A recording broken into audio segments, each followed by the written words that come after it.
জন্য আমি বাড়িতেই ক্যাফে খুলে দিয়েছি, ফ্রেঞ্চ ফ্রাই উইথ বার্গার, তাও আবার পাও ভাজির বানে। কি চমকে গেলে তাই না? আমিও কিন্তু একদমই চমকে গেছিলাম। অফিস থেকে এসে হয়ে গেছিলাম একদমই টায়ার্ড।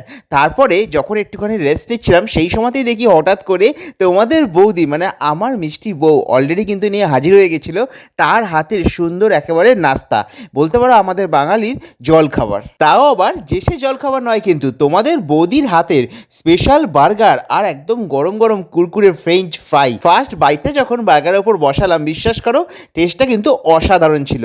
বাইরে থেকে বার্গার খাই একরকম, তবে তোমাদের বৌদির হাতে যখন এই স্পেশাল বার্গারটা খাই না, বিশ্বাস করো পুরো লাজবাব টেস্ট থাকে। আর বার্গারটাকে স্বাদ দিতে তার সাথে তো ছিল ফ্রেঞ্চ ফ্রাই, তাহলে তো আর কোনো কথাই নেই, কি বলো? তবে এখানে কিন্তু শেষ নয়, গরম গরম এক কাপ কফিও কিন্তু ছিল। শীতকালে সন্ধ্যাবেলায় মাঝে মধ্যে এরকম জলখাবার হলে কিন্তু মন্দ হয় না। তোমাদের কি মত জানাতে কিন্তু ভুল করো না।